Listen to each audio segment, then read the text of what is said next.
Good afternoon. Today we are together from Brazil, Guatemala, Peru, Argentina, Uruguay. We are together to celebrate one more year, the,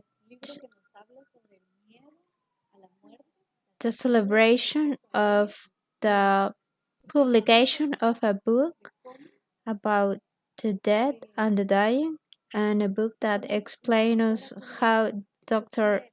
Kübler-Ross suggests the processes that we should deal through grief. And nowadays, they are still in effect. Death and Diet is a book that has accompanied us during 50 years and many feelings related to loss and grief. This work has been essential for all professionals, psychologists, and every person that was to focus their path with responsibility. It is therefore for us as Latin American brothers and sisters to come together and talk about this book. So now I'm going to let Osbin from Guatemala to speak. Thank you, Wendy, and thank you all this night. Be welcome. We are very happy to be with you. And as first step, we're going to start with a quote from Dr. Elisabeth Kübler-Ross.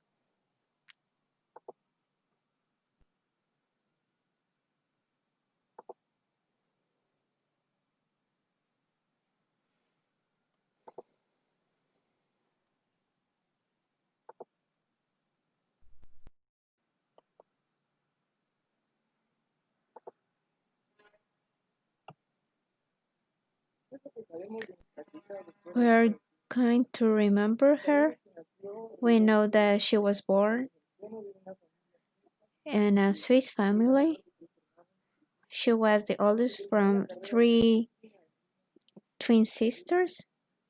She studied at university and on psychiatry, and then she studied in Colorado, and she received more than 25 honoris causa due to her humanitarian work. Then the Times Magazine named her one of the most remarkable persons and in the Wall of Fame of women in the United States.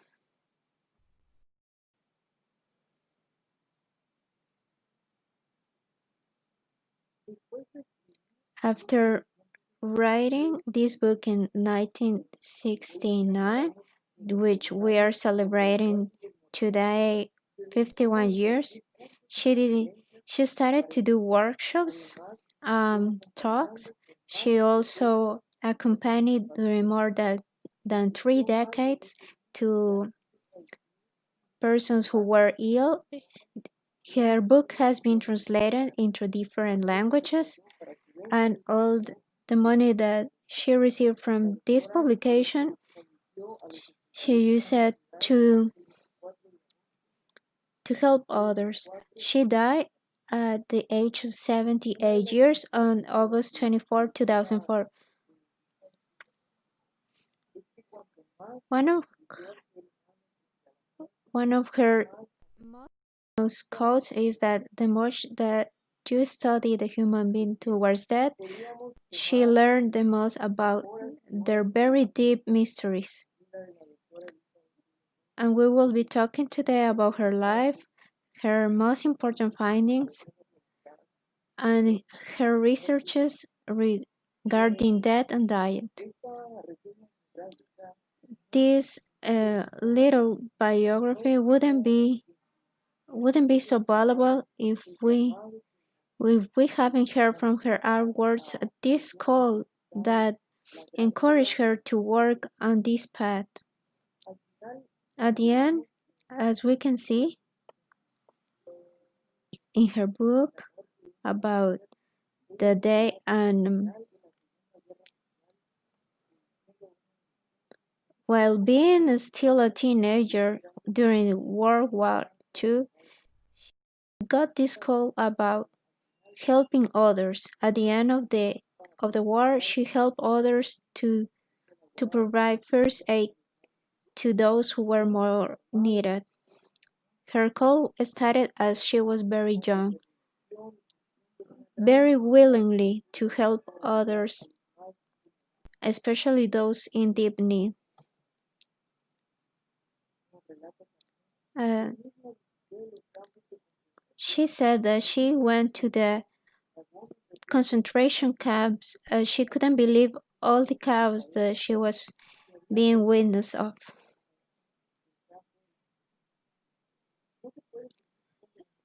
You cannot continue being the same person after looking and being witness of all this destruction and looking at the concentration camps in person. Also found all these walls where the kids have made some drawings about butterflies. As she said, before coming to America, she was already practicing medicine and she was very happy. She had prepared herself for life and she already wanted to work for others as the Dr. Albert in Africa.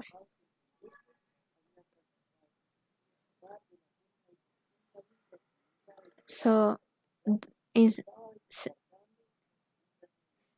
so she noticed that she couldn't work there, so she decided to move to America to start working, and that was what made her go to the United States. She concluded that was not a coincidence, as it is not a coincidence that you are with us this night honoring the 51 years of the publication about death and diet book. But what was that call that she got? We already noticed that she got this call from early years. When she moved to the United States and she went to a psychiatrist hospital,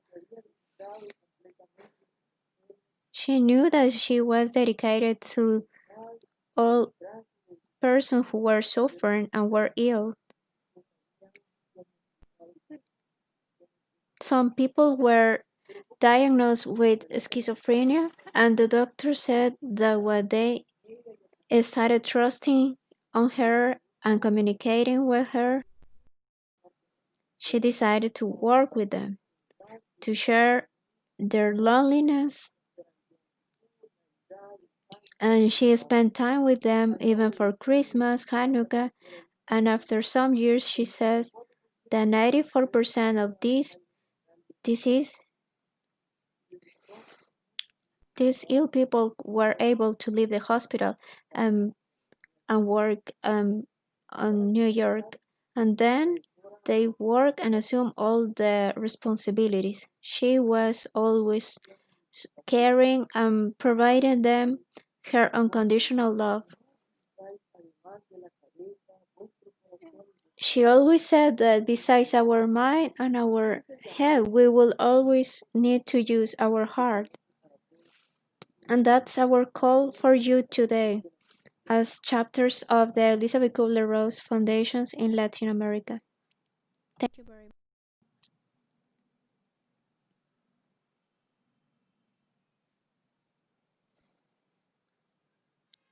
Ready? Can you hear me? I'm sorry. Yes, we can hear you. Good afternoon. I am Alicia Hinojosa from Elisabeth Kübler-Ross in Mexico, and I'm going to talk about hope. Well, this topic is an invitation to be aware that there are many resources to live better on these days. That really what we are passing through is something serious, painful, but with the current courses, resources, and skills that we have, we can face it And there is a reality that we don't like, but it's also true that even through this moment, we are always uh, capable of being thankful and grateful to discover our own peace and to discover all these hope signs. The Elisabeth Kübler-Ross example that she gave us with patience is very important nowadays. And she said the only emotion that persists during patience that she discovered was hope. And patience said, uh, and she says that she's stayed with patience during all this period of suffering for patients, and they were very close to her during hard times. She also said that hope is the only thing that persists during different stages during grief, as a wish to find a meaning through it. This is the positive perspective from present and future, to know that life has something ahead for us and significant. And the hope is not the meaning of having everything fine, it's just knowing that everything has a meaning and it is worth it fighting. The most common feeling that we have until a difficult moment is that we will never do it. But thank God, life makes us know that it is possible to continue living and move on. Thank you very much. And so now I give the word to Elena Ciprian. She is from Guatemala.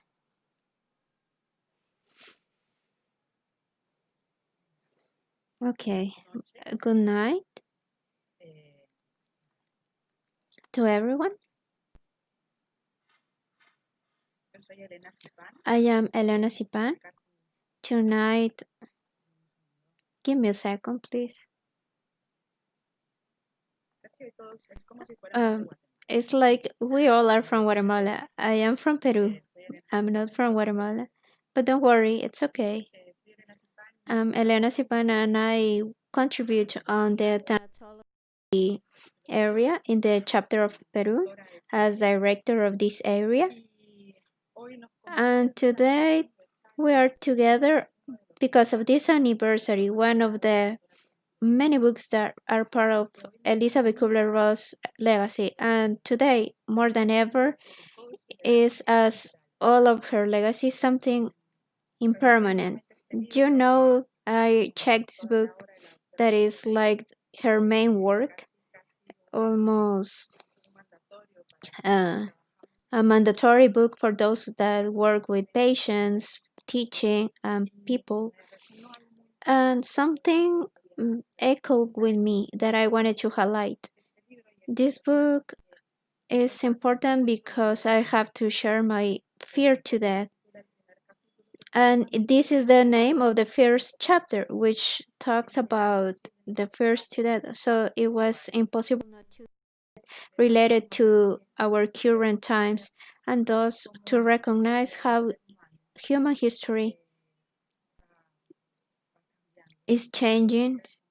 It changes different stages because we are alive, but we are also flexible to these changes. To talk about that, and here I have the word below death, because definitely is something that we don't talk. I think that the own word itself, for people who have not read her books and are not dedicated to this work, it may be related to something negative or a word that you don't want to hear from. However, to talk about that is to talk about life too. Yes, why not? Death as a part, an important part, an experience in human life is difficult to talk, but we see it repeatedly in different experiences, which is also an important stage that everybody is going to pass through. And today we would like to talk about will and all care and situations and decisions that we may take or make.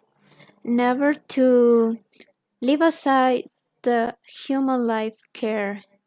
Elisabeth mentions that death shouldn't be never a loneliness act or something as a robot and inhumanized. It will be important that human beings is capable of being not in total peace, but also in peace with his environment. Especially nowadays, since we don't talk about this matter and it is denied, so people tend to leave many questions, and there is so little human contact. I have it in the second idea to return the sight to the human being, because we always have a human being in front of us, not only patients. We have more than a patient. Is the person, the history of a person, and all the persons that are related to it. We are facing with someone who has expectations, fears, dreams, emotions, and more than ever, it is curious, but we have all our power in our eyes, because whenever we have to go to these places that are visited for other people, especially on this time, now that we have this um, health protocol, the only thing that we have is our eyes to have contact with people, not only through a metaphor, is the sight that this person needs to see and is passing through an important part of its life, as is as important as being born. I i know that being born is an energy, a force that comes from the baby, not only from the mother or the professional team. Is this baby that brings the energy, and we have to look for all these spaces and the appropriate care for these persons, especially in this other stage that involves dying, so people can relate this stage as something natural, because people tend to have it as something external, something that is not going to happen to us, just to other people. But but I think that we only become aware of it only when we are older, but we should be aware of it during all of our life. We should now keep this side of the people, to look at them to the eyes, being patient. Uh, 50 or 40 years ago, when this book was written, it was difficult to talk about it. However, nowadays it continues being difficult to talk about that. Yeah, and I think that is nothing better to talk about this from a balanced point of view. Is to have something that relate everyone together.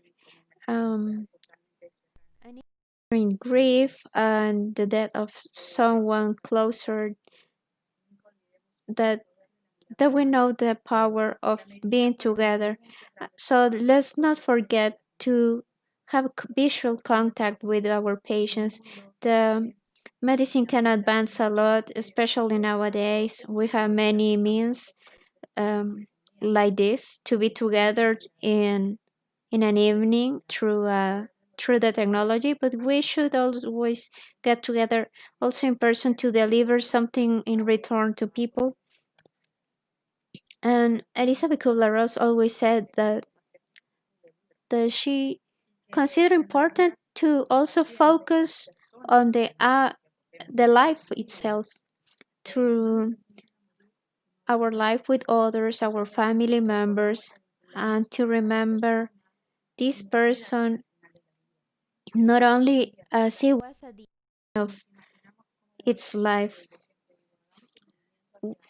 We tend to look at the person at these final stages and remember only these final stages.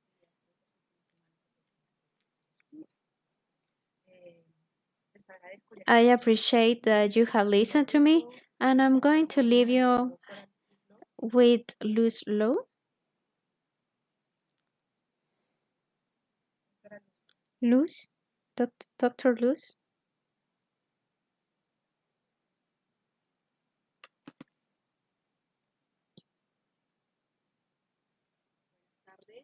Good evening, everyone. Thank you very much for everyone who has organized this, for this invitation, a Latin American movement. Thank you, Wendy, for this movement to all chapters in Latin America.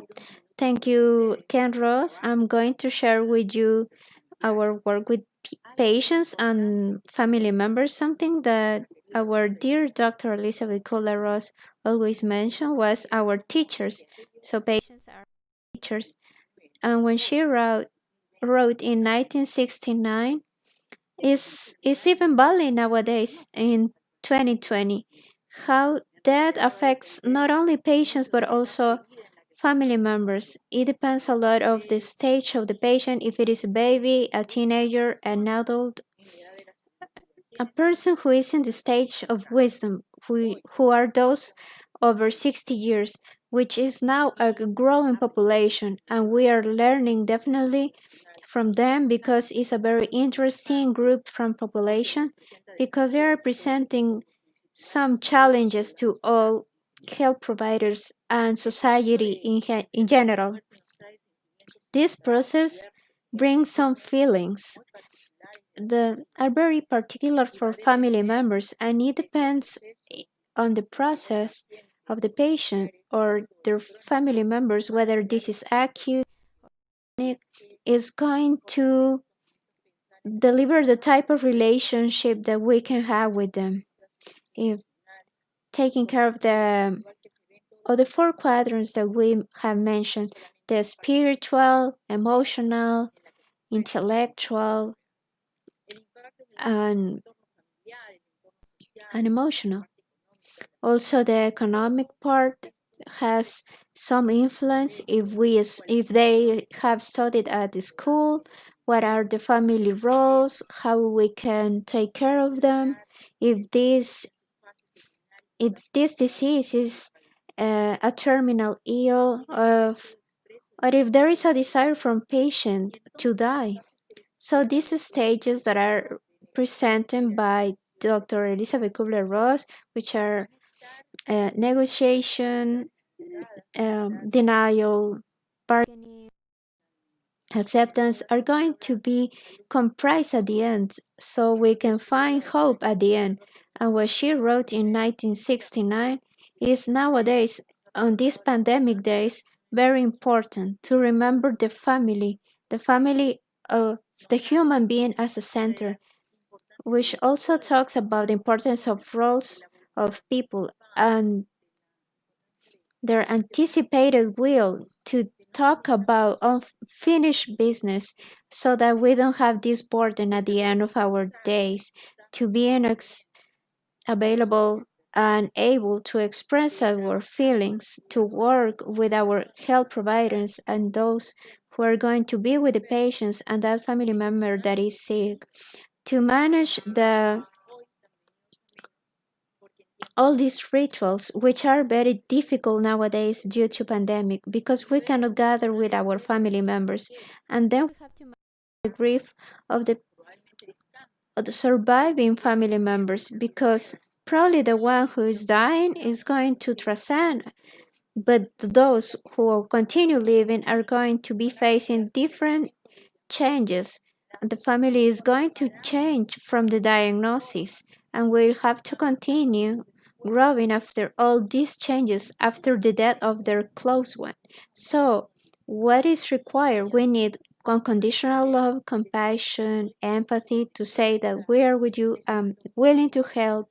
We need communication, a human communication where we can understand each other. We need people who are more tolerant than others in face of different challenges and to feel confidence. I would like to share some details from Elisabeth Kübler-Ross. in 1969, she wrote, "One of the most important facts is that nowadays to die is more horrible in different aspects because it's something mechanic and inhumanized. It is difficult to even recognize at what point people have died because usually the patient is moved from her from the family member uh, core, and this continues being in effect nowadays. We're not close to our patients. It is important to remember that patients also always have decisions. They continue having feelings and the right to be listened. They should be treated with respect. We should see and we have to take care of them not only physically, also emotionally. And this also shows the way that we're also capable of attending to the needs of that patient. It is difficult to think that someone cannot communicate with us because there is also the symbolic language which can help them to communicate. And this book also helps to family members to face the death of a loved one, to help those who are in pain and suffering. This is a paradigm change point of view. She also talked about some subjects that were difficult to talk about, but continue being complicated nowadays. Part of her legacy mentions that the guilt is one of the most difficult things to manage when we want to help others. I recognize in her a great leader, a great health provider, manager, and her work continues being in effect nowadays in 2020. As doctor, as woman, as humanitarian, as professional, she breaks all these barriers between medicine and normal people, which are very common stuff like conditional love, to having a compassionate heart that we all have, that kindness that we have hidden, and that we are capable of helping others. And she said that a compassionate heart can help everything. It's really incredible to being able to share with you just a few minutes. And now our engineer, Jorge Mario del Cid from Guatemala. My name is Elisabeth. Sorry, is Luz from Peru. Good night. I am Jorge Mario del Cid from Guatemala.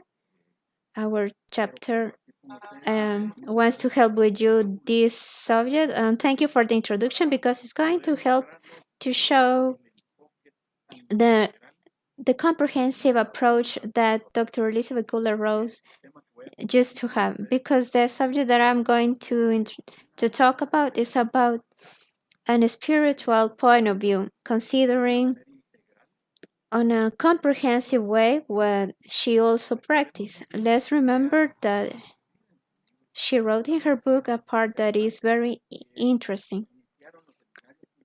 The workshops started around 1965 when four students from the seminar of Chicago wanted to talk about regarding the human crisis. And they were able to determine that one of the more important crises is to face death and the fear of death. But the question that she had at that time was how to make a research about dying when data is almost impossible to get from. And we cannot verify the data and no experiments can be done. So therefore they decided to asking patients or those were facing death on how to do it. So they were in the hospital just evaluating their reactions, and the way that they were facing that. And that's the way that Dr. Elisabeth Kübler-Ross started to practice a series of skills and, and techniques that you should use whenever you are treating with someone who is in the face of death, or someone who is not capable of having a healthy life, as nowadays we have lost our freedom, our condition to have social events, and this is something that we all have been facing. So we all have faced grief during these times.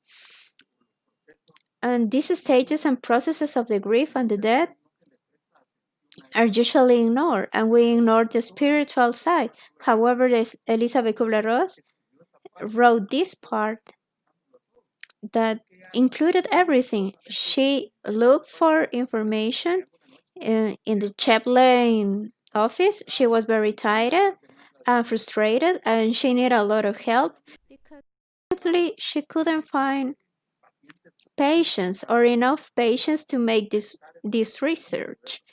So she didn't know how to face this work with them. So she went to look for this chaplain, and she started then giving us the importance that she found in the spiritual life and the spiritual need at the end of the life. Whenever we are facing um, frustration, anger, despair, this spiritual part becomes very strong because the suffering comes from it. So then this chaplain had a long list about patients who were very ill, and that's how she started working with dying patients. In this book, she mentioned that her visits were performed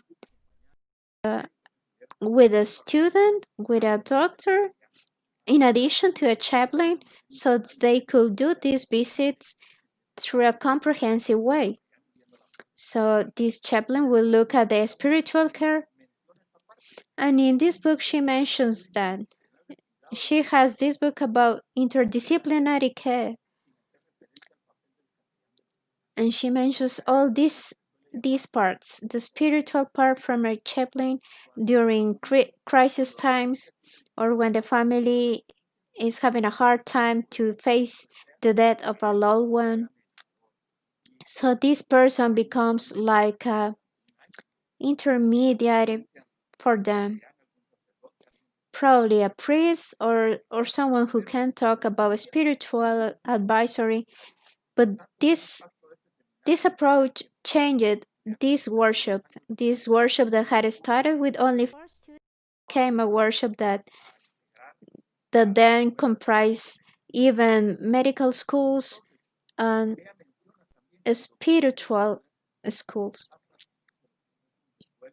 She talked about the stages of grief. In the third stage, she said that we are negotiating.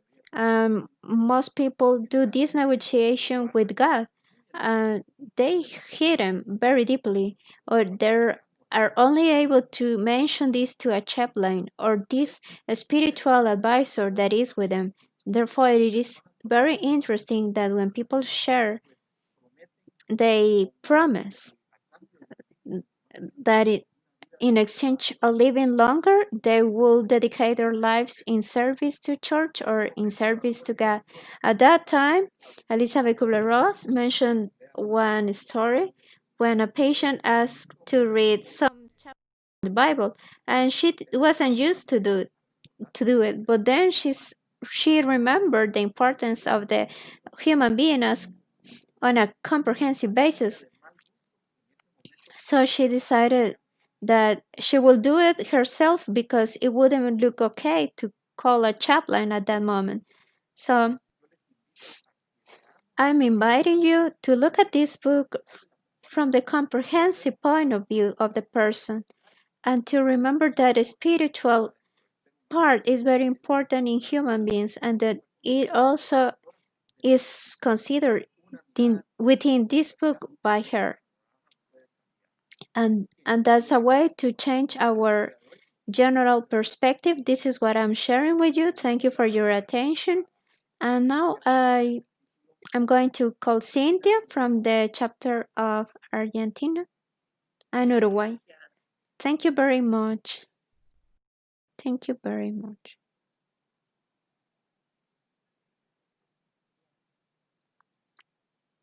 Okay, should I start? Can everybody hear me?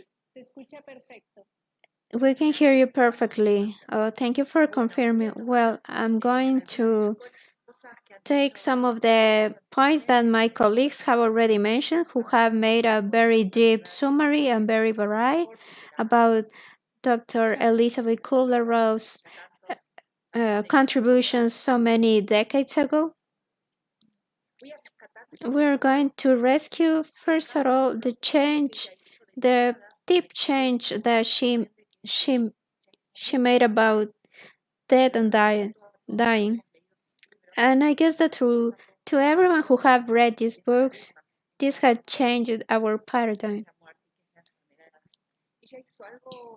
She did something that requires a lot of courage, which is questioning illness and death differently, because nowadays, as we are doing it tonight, is less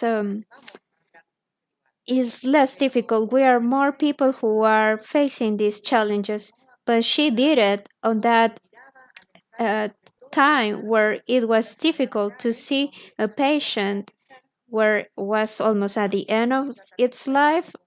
Those patients that she found in these halls where nobody will go into. But she did more than that. She got closer to those patients and she asked by first hand to know how life is from that point of view and how it feels to be facing so closely the death, which requires a lot of courage. Therefore, in her workshops, during all the personal works that she performed and she coordinated, she she was very specific on this personal work, because we have this patient and we are asking face to face to open this dialogue and to get into that part of the patient that probably is difficult for them to face. She somehow brings to society those who are excluded, those who are like forgotten sometimes. And she approached this not only from the medical point of view, she is courage enough to bring this from a different point of view and make something wonderful. That they are able to communicate with her and to communicate their feelings with her. She says that she opens the possibility of dialogue about these matters, and if the patient doesn't want to talk about it, then they don't have to talk about it. But if the patients are able to do it, are willing to do it, which is something wonderful, they she will do it. And that's what we are taking from her legacy. We want to share this with our patients through palliative care nowadays, and therefore we need to be prepared to be able to answer those questions and help these patients to face these times. She explained the roles of the medicine, if medicine is proposing to extend life, or if medicine is reaching the person from a comprehensive point of view, which is something sacred. We cannot split it. We have to see it from a very wide point of view, like the spiritual side. And she mentions in this book that for patients, for many of them, the main problem is not to die, but rather the feelings of not being useful, the despair, the loneliness they are facing at that final stage, which is something curious, because we tend to think that the, the the most fear is the death, but sometimes it is not that. And she even goes farther, and she says that after those first initial contact that she gets with these patients, she starts to notice that there is something about death that is not real, that there is something about immortality that we all share at some point. And she is so talk about this from a medical point of view when at that time it was difficult to talk, which is something that we should value. She mentions that at a point where medicine is advancing in so many stages and able to deliver so many solutions as medical treatments, indeed, we are not delivering something more essential, that is the containment and to relieve the pain. So then medicine becomes a technological advance, but not a human advance. And medicine was at that point something not human at all. And then she invites that that human being to be part again from the medical staff. So I think that this is something that we should rescue from her job. She also reflects on this that perception as something bad or wrong, which also includes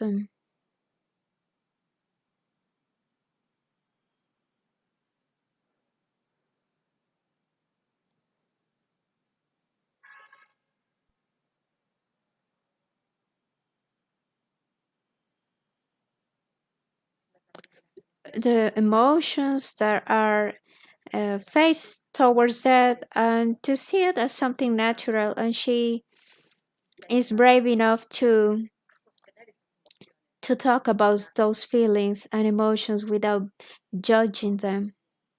Well, I'm looking if I forget something that I should rescue for you. Oh, yes, yes. She also talks about how we talk about that with children. She says that with this feeling that we shouldn't talk about it, not even with patients, not at that times, and even nowadays, in spite of all these advances. It's this contradiction that we advance in one side, but we are stuck at the other side because we are not able to talk about the whole truth to patient because we don't want this to be an inherent part of the medical staff, and thus to children. We avoid this talk so we don't overwhelm them. That was the point of view. But nowadays we try to ask this child about whether this is a child that is dying or if a relative of the child is going to die. And she spent a lot of time to talk with them to discover what is the point of view from children, and something that we as adults used to lose.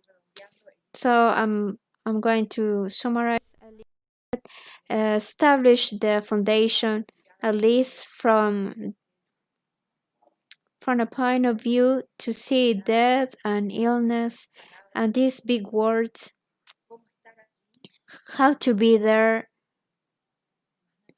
on a more natural way, more human, more present, and how this change our point of view towards living, which our colleagues have said she at all times, although she worked only with dying patients, she also started living in a different way. And all of us who have read her books have also changed and have gotten some life lessons.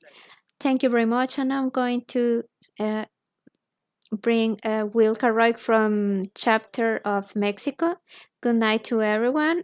Uh, I'm in the center of Mexico. I'm going to share my screen. Let's see. I'm going to talk to you about something that I feel very excited about. It is something that has been out of the talk. I'm sorry. It has been out of the talk and conversation about grief, life, and death. This subject that I'm going to talk is something that Elisabeth Kübler-Ross was very passionate about, and she was very interested, and she also invested a lot of time, work, and some research.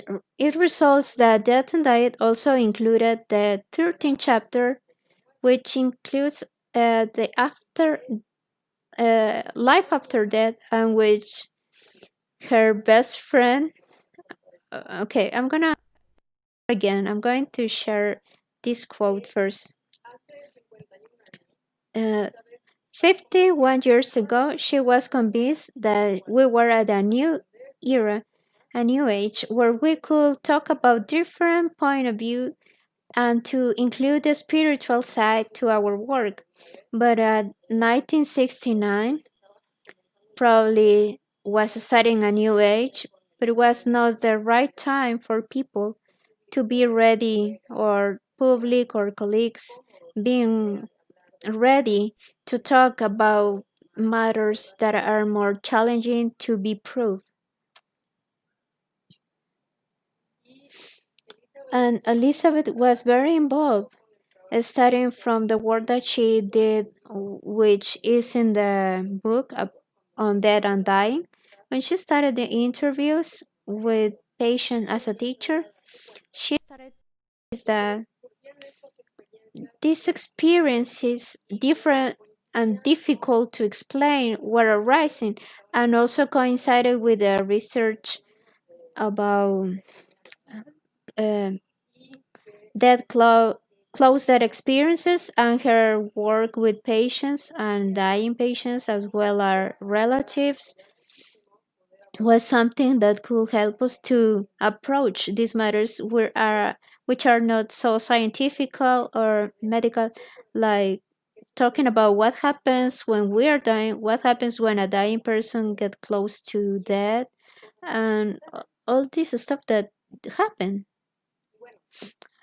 So when Elizabeth presented um, this draft of the book, her friend, which was Chaplin, where she was working in, and the publisher said it was too controversial, so they couldn't publish it, and they were afraid that including something that didn't have a medical or scientific basis or foundation, which was evident, but there was no scientific evidence, is going to ruin, to destroy, to not to help the book to be well accepted. So she had this challenge because she was so passionate about this, and she was very different to approach them.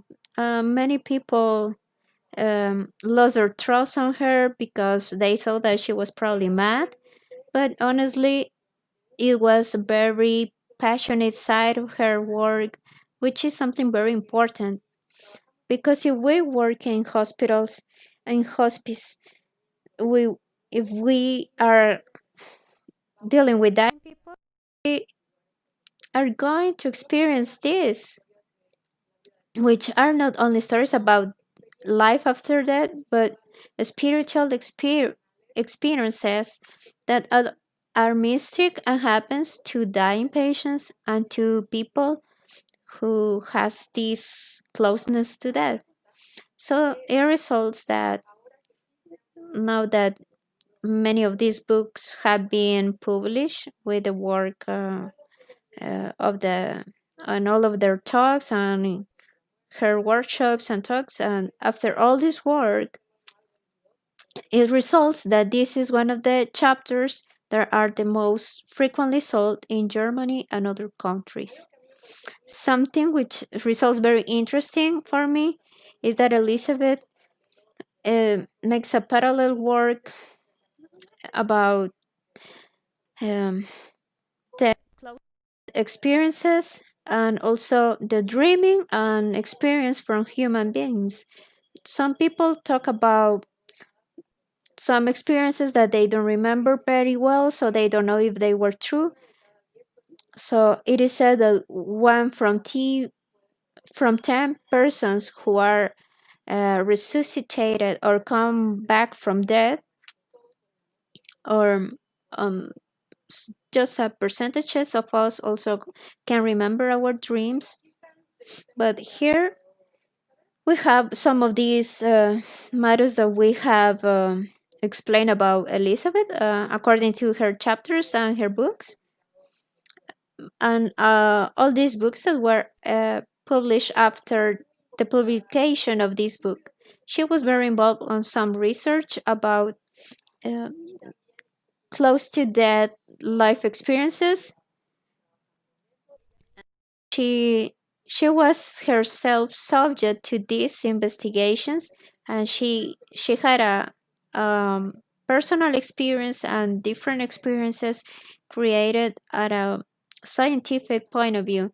She also says that it is not possible that we die alone, and she based this on her own experiences accompanying dying patients, especially children, which are related to children and blind people who have no reference of this before, but they have these close um, experiences to that.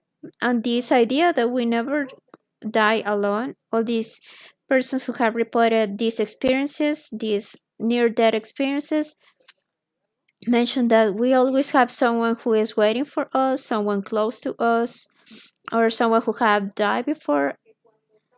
They're always for us when we leave our body physically. There is no time and space.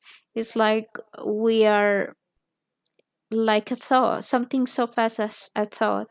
She also talks about symbolic language in these near near to that close experiences, all these experiences that people have this reflection or review of their lives, also this transpersonal and mystic experience as those experiences that have talks on people who have experienced this before.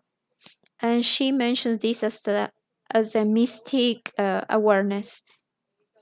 And she also mentions that there is no death, that this doesn't exist, that if all these experiences that have been shared for by people who were in the other side and have come back, um, and are also part of her investigations, when we connect to this awareness where we are not in time and space, there is a feeling that there is no final, there is no end. And thus, as we experience physical death, there is something else, something beyond that, and thus the death does not exist. I leave you with this quote.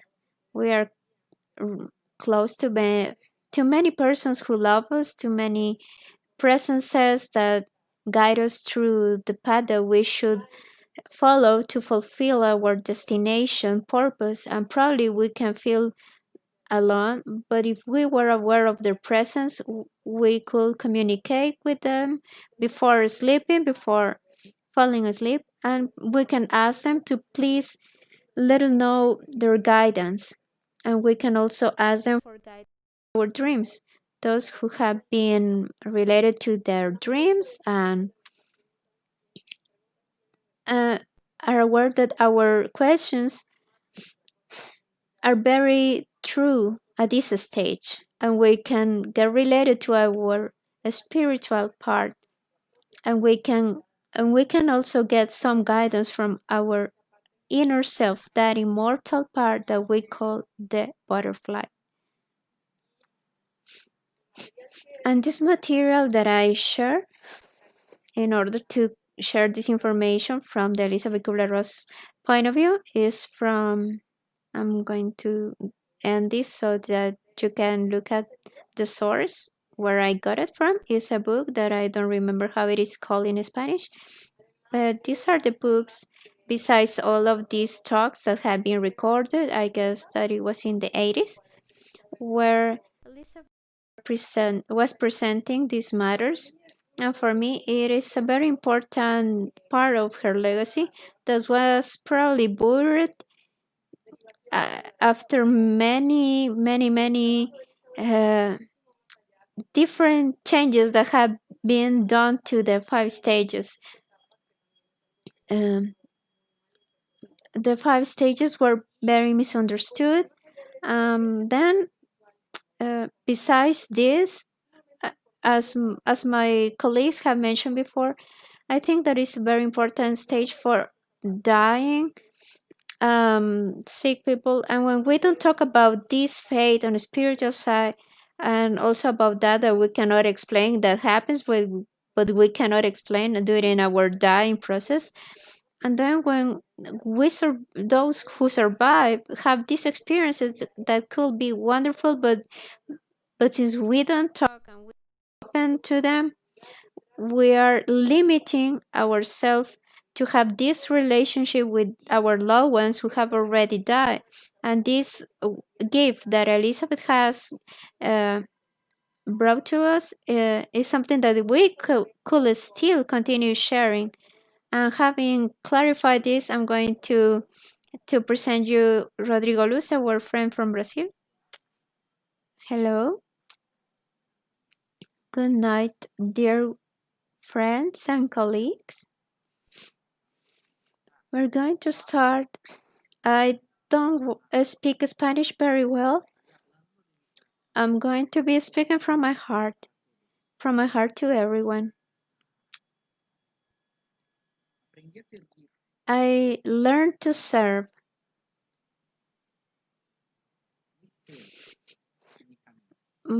very early in my path. I learned to serve with my heart. I work with patients who are very ill, with families, relatives that are under grief. I work every day to serve to my um, other human beings. I was I was able to deliver and make many studies in university in palliative care and care at the end of the life. And during my path, I was very lost. There was a part of me that was very lost because I was barely capable of looking to the scientific side. But I was just relieving the symptoms. I work a lot to become someone appropriate to take care of patients or those who were very ill and to make a diagnosis. I deepened on the philosophy study to understand some other deeper teachings, like something psychiatric like schizophrenia, delirium. I developed a project from my graduation on psychology on the psychological management of physical symptoms. Therefore, during my academic path, that I was lost, and then I was found again with the palliative care work. When 3 years ago we started in Brazil the chapter of Elisabeth Kübler-Ross, and I was able to encounter with a different proposal from Elisabeth Kübler-Ross, which was considered to have the patient as a teacher, and it was a psychology who was capable of taking care of patients with palliative care and also from the physiological care. But I then started to observe. I was very involved with patients, and then I started to understand their bodies. But when we deal with patients at the end of their lives, it is not just about symptoms or to learn about their physiological needs. W- We need to become experts on hearts. Therefore, the experience started 3 years ago when we wrote, when we started the chapter in Brazil. I have read the book of Elisabeth Kübler-Ross like 20 years ago, before that. But then I noticed that we could start the seminars and workshops about death and diet that Elizabeth had performed before with the help of Reverend Games and also with the seminar from Chicago. Then our team started to study a lot to perform this with unethical basis very well prepared. We started with palliative care and caring of patients at the end of their lives, and then we started to invite patients so that they could be our teachers. And more than this, we wanted to perform and reach the same objectives that Dr. Elisabeth Kübler-Ross have reached to help these people work on their unfinished business, their inner experiences that needed to be taken care of. Therefore, our first mission and lesson was to learn to listen. I guess that is the golden rule to understand the patient as a teacher and being able to listen. I think that this is the most important mission that we have since death and dying. 5 years ago, a palliative care doctor, very recognized, uh, wrote this introduction about death and dying. How death and dying also had a deep impact in the human investigation. The experiences about dying were not only objectified, and that was not only regarding some biochemical, physiological, or psychological components. We needed to have a heart open to death and dying. So then, when I started the workshops and seminars related to Elisabeth Kübler-Ross, then my heart opened again, and I was able to understand that our interviews with patients could allow us to understand and explain and empower our community and also help each other to understand the care from an ill person point of view. And this is very important because when we invited these persons who were very sick to talk, we noticed that these persons were like the guide, and this bird that could see from very high heights the different point of view, because we were not inviting the patients to be patients but to be teachers instead, and thus they could observe from a different point of view. And that's how we were able to be on different medical schools in Brazil, from the north to the south of Brazil. We talked to many people, and I will say that hundreds and hundreds of people during 3 years of uninterrupted work. And we were talking with her from 3 to 4 days a week to continue with Elisabeth Kübler-Ross' legacy. We interview a lot of patients on this course of time. I wouldn't be able to talk about this if we don't open our hearts to other people.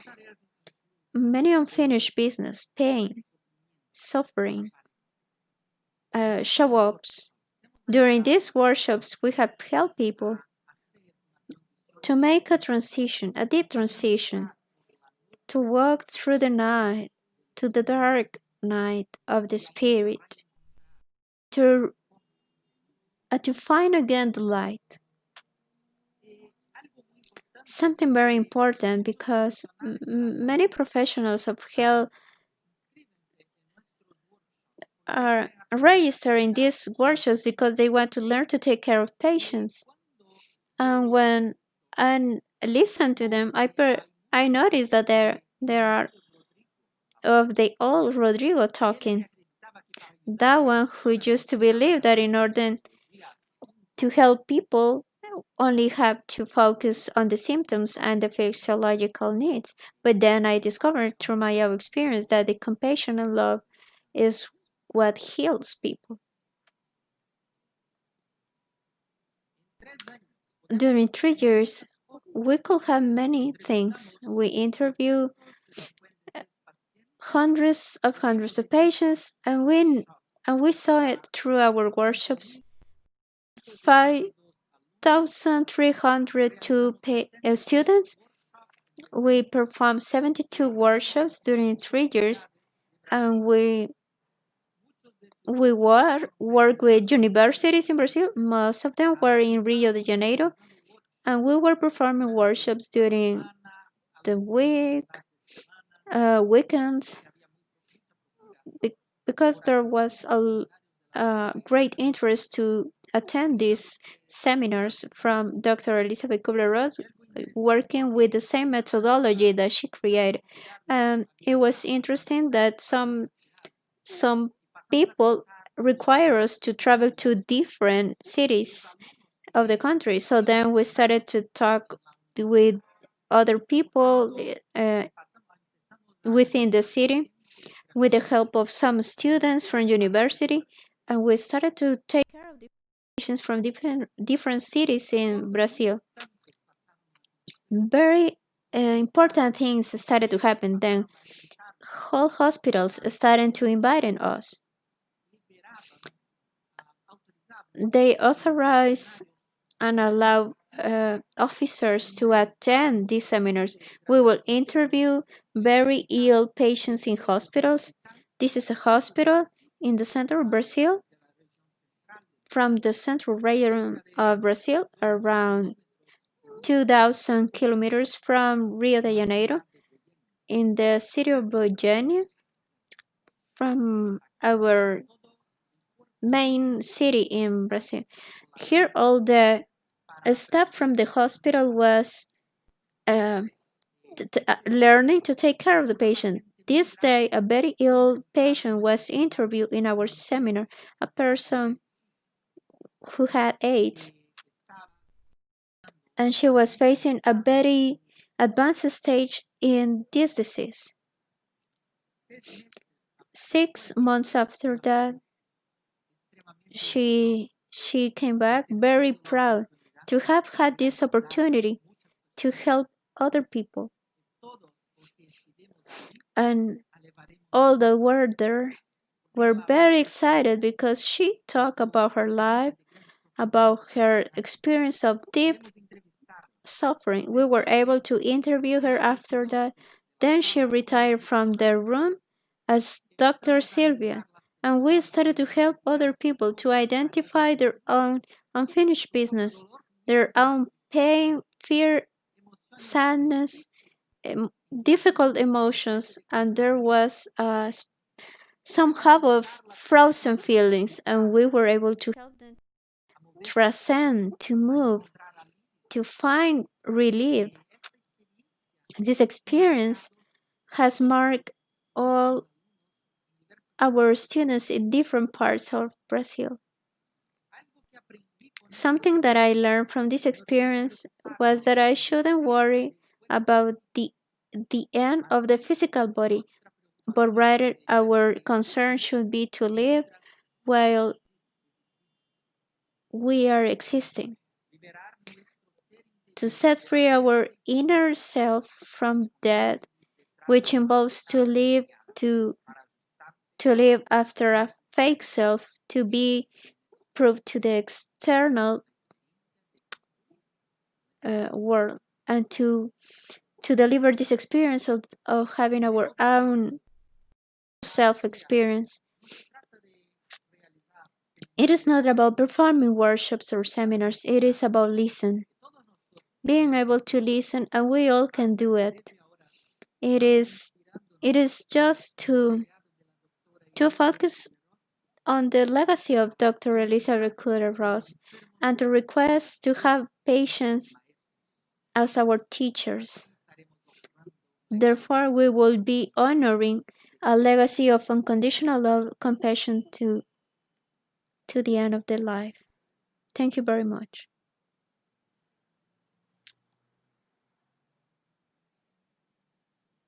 Thank you very much, my friends. It is it is really true that we're very excited today. We finished today with words like legacy, transcendence, compassion, patience, dialogue, and reencountering.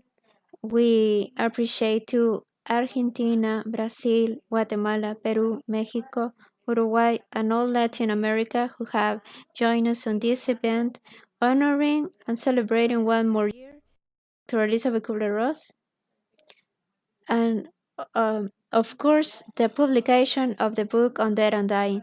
Thank you very much. This was a great pleasure to be with you on this. We will have some events for these months and days. Please follow us to our websites and see you soon.